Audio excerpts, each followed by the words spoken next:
Guys,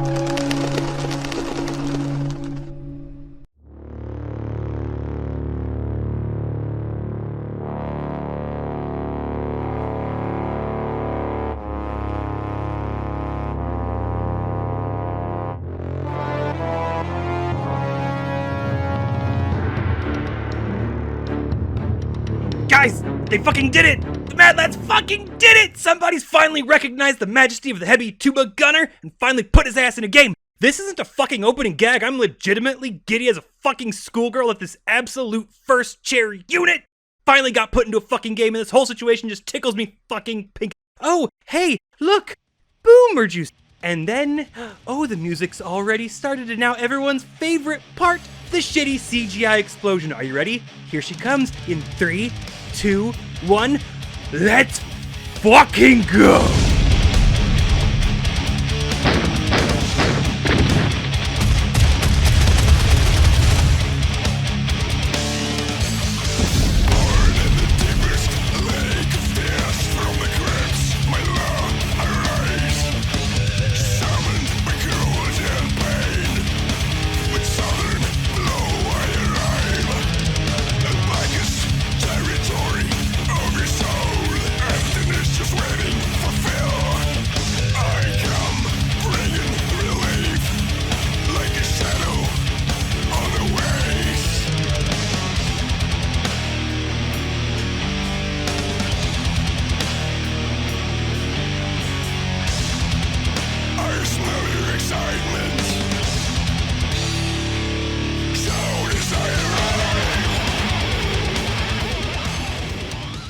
So this video is going to be a little different and is going to be broken up into 3 parts, which I will try to remember to see if I can use the chapters feature to help with easier access for viewers.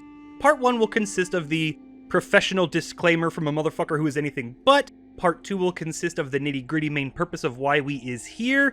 Gonna be some technical talk, a lot of essentially talking to Hyperstrange, and yes, I'll explain why for the rest of you, don't worry. Part 3 will be what all you wonderful little reprobates usually come for, the haha funny stuff where I just go on incessantly about why I'm loving these dudes, dudettes about this game, yada yada yada. Are we good? Alright, let's get this fucking ball rolling.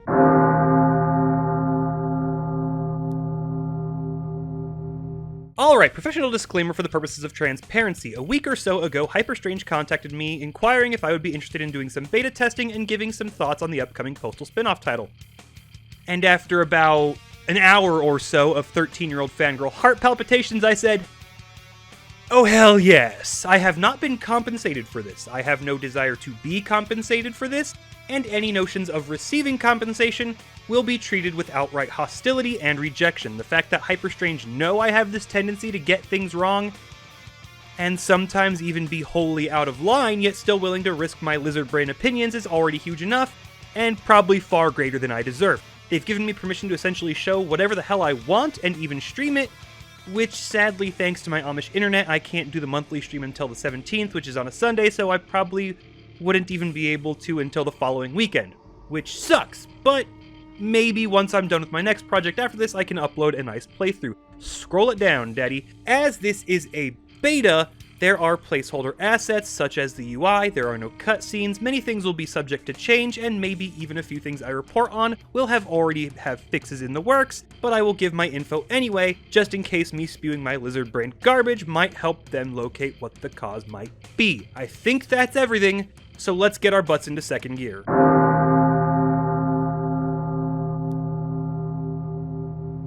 Okay, so I've never done anything like this, so it's probably going to come off as a little stiff, but I will try to be informative, concise, and a wee bit entertaining if I can stretch it. First up, I am absolutely loving the design. I am a child of absurdism and an adult of surrealism, and Postal has always been steeped in both.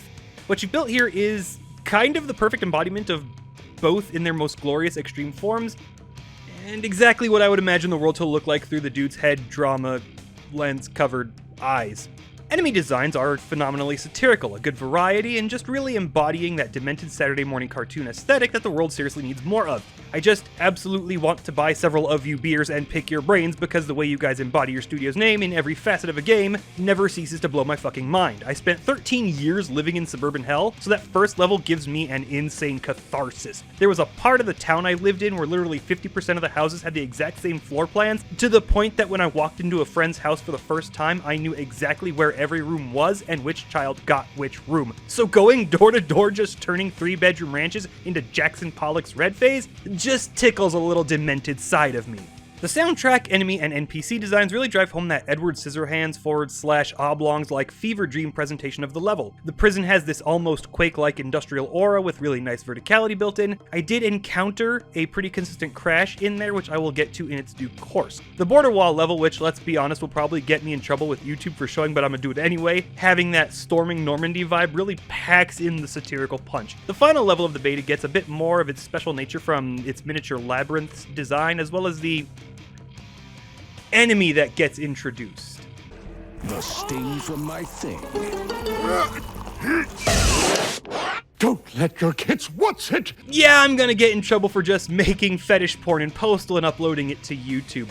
The way people move, their designs, the monster noises, the monster designs themselves, the soundtrack, all of it is top tier, but I do have to ask, why you gotta keep designing mutilated women monsters that I just wanna put my peener in?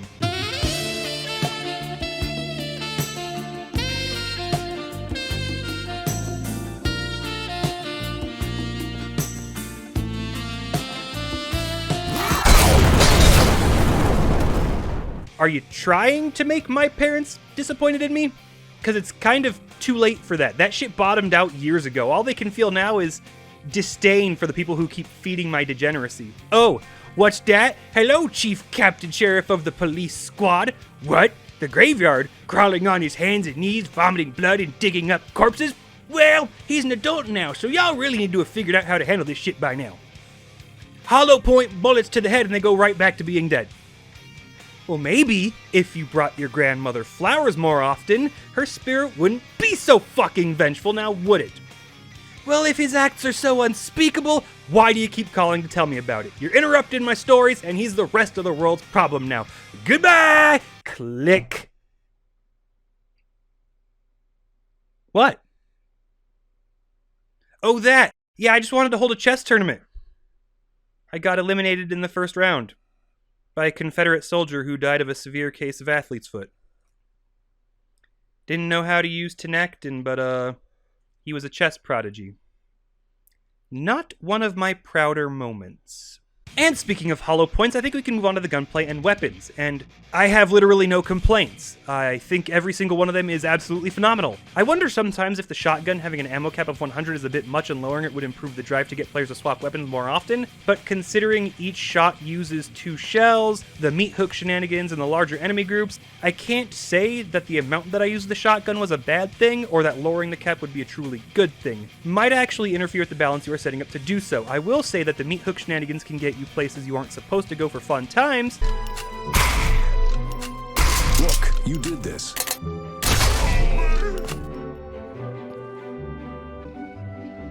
I get the feeling it's going to burn more than once. But can also get you stuck in geometry. Wait up or Ow.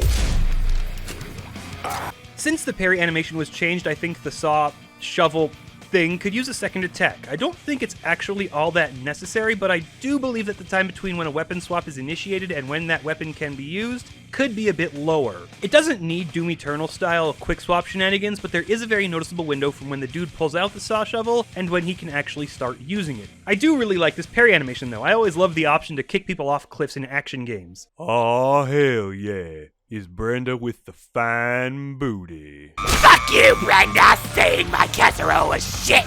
Yours was just yams covered in marshmallows. Dildo Bow is absolutely great, and yes, I did in fact feel a very primal need to shoot the bondage women with it.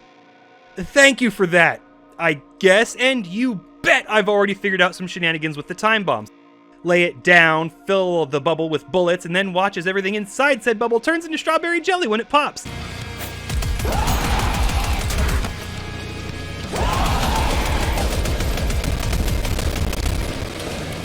Is this game rated again?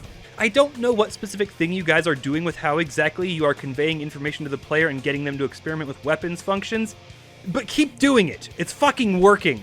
So overall, weapons are solid, gunplay is solid, and aside from just the very jarring delay from swapping I encountered, absolutely zero fucking issues. As far as level design, art direction, aesthetic, and atmosphere, gameplay, and feedback the player receives, I think you're heading for a touchdown where you're at right now. It's absolutely solid, and the inventiveness is genuinely refreshing. There are a couple of nitty-gritties I need to go over though, and I'm sure you've already come across them, but I wouldn't be doing my due diligence if I didn't mention them, and maybe some of my futzing around with it will help you just in case you haven't figured them out yet. In the prison, I had a pretty consistent crash when entering I guess it's called a cafeteria in prison, I don't fucking know, the chow hall, the mess hall. When you go into that fight, the first 3 times I entered the room and started shooting, the game would crash. Doc, I keep seeing mutilated corpses.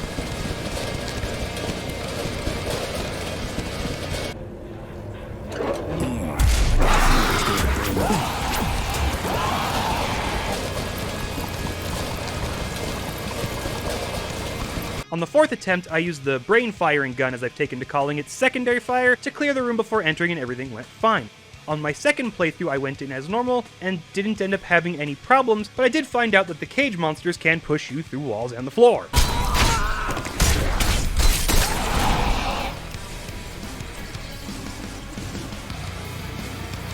During my 3rd playthrough, I set up a save right before the room so that afterward I could come back and see if I could figure out what might be causing it, and see if I could get it to consistently happen. When I first encountered the crash, I figured it might have to do with the fact that I was going after the police robots on the upper walkway before the other enemies, so I was seeing if I could replicate that. That did not appear to be the case, so I ran through it a few more times, and when I did get it to crash 2 more times, there seemed to be something else involved.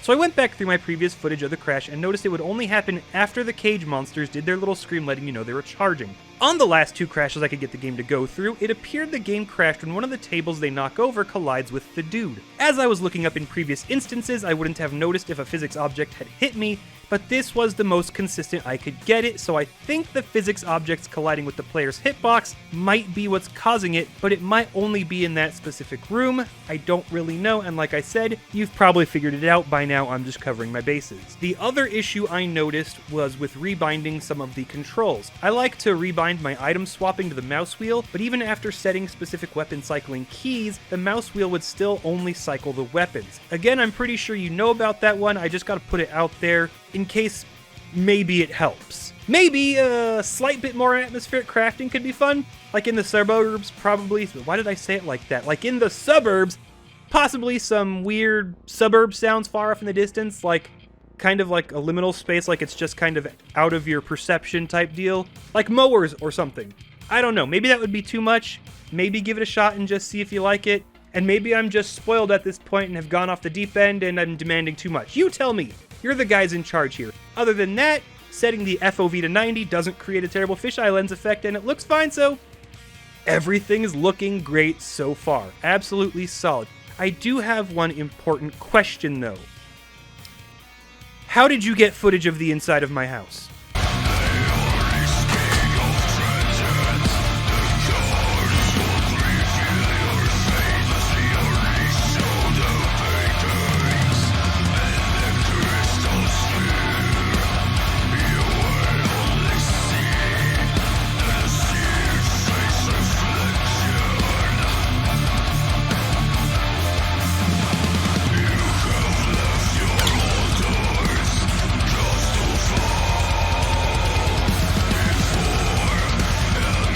We need to talk. I am really digging what you've got on offer so far. The gags and their implementation are solid and non-intrusive, soundtrack is sitting in a good place, level design is top-notch, and big ups to the Elderborn lady posters. Can I get a Nisad Ode Ol in the chat? And I am overall very excited to throw as much money as I can at you once the final product releases. I wish I could have found more jank to help out. I wish I could just gush over everything you've done, but I do gotta save some stuff for the regulars and for when the game does release properly. And finally, I do have to admit to something. This notepad, it's actually completely useless. It just has "I love tacos and boobies" written on it. I do want to take this moment, however, to once again thank you. I'm nobody, and I'm half insane, and I'm prone to accidentally saying things that are way out of line, and have this nasty tendency to miss the forest for the trees, and you guys still gave me this huge opportunity, and I have no idea how I could ever thank you for it in a way that doesn't simultaneously damage my credibility when evaluating your products in the future. I do wish you guys the absolute best, good luck on the release, and from the bottom of where my heart should be, thank you. And now, I'll take a moment to turn to the audience and just point out how Hyperstrange's way of making games is pretty much fucking everything right with how the hell you go about doing it.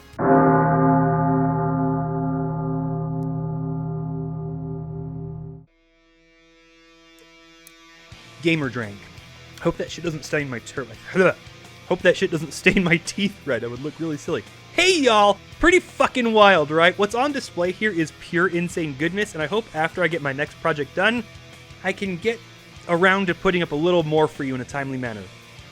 And yes, Wolfpack, I'm finally working on it. Tinbin is finishing Elden Ring soon, and we're moving on to Monster Hunter Rise after that, so I absolutely have to get that shit done now. So, I've said it a lot of times about Hyperstrange, but whatever it is, they really fucking get it. I didn't notice a certain thing on my first playthrough, but spotted it on my second run through, and it's this little spot. Throw up the footage, please. It's some swings! And then when you get closer, you notice they're fucking gallows. There is some scathing fucking commentary going on here that my smooth brain can't even begin to parse. Or maybe it's just a visual gag. Either way, it makes for a great album cover for a clown-themed death grind band titled Gallows Humor, and it just oozes that strange, nebulous Postal humor. And it all gives me a chance to rant about something I harp on pretty often, and that's how jokes and references are handled in games, because these fine people don't just do it right, they do it really well. You see, Heavy Tuba Gunner Boss is a meme, but it's a really good meme, one that inspires and requires creativity to join in on, and its implementation isn't thrown in your face, and it's part of this wild enemy set of marching band-themed monsters you fight in the game. Then take a look at this nice pool. That's a nice pool, with a nice ladder. Oh look, here's another pool, with a similarly nice ladder. But then, while scouring the map, I found a joke about dead Sims. You know, the Sims, suburbs, they're dead now. I go out back and lo and behold, there's a pool, and in it, you guessed it, dead Sims. But, you'll notice something about the pool. No ladder. That is some goddamn dedication to crafting a joke and attention to detail. And the best part, it's not thrown in your face. In fact, it's possible to miss it entirely. There are a lot of gags in the suburbs that it's entirely possible to just outright fucking miss. I missed a couple my first time through. They're rewards for exploration. They give a life and humor to not just the game, but to what would otherwise be a pretty dull or repetitive resource hunting trip.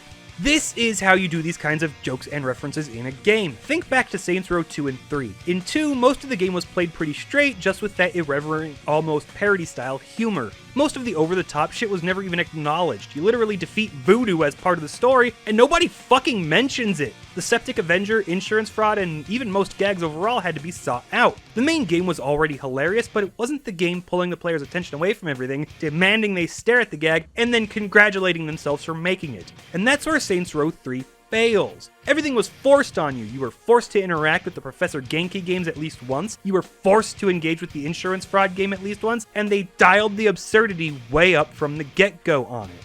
They stopped the game to have the protagonist shout, "Bet fucking Reynolds," when they show the player that Gator McCluskey is the mayor. Then you add in all the self-referential shit Volition forces the player to engage in. Then 4 happens, and it's way the fuck worse. The jokes weren't jokes to be discovered. They weren't these wonderful rewards for players who engaged with as many parts of the game as they could. It was now being forced on the player as the developers repeatedly congratulated themselves for doing so. Brain Damaged not only does it have the heart, soul, and humor of a Postal game as if Running with Scissors themselves were making it, but it's all done right, the same way that Saints Row 2 handled it. There are already plenty of gags, but you can miss out on the cat lady house, or the house filled with toilet paper that has the bagpipe butt monster.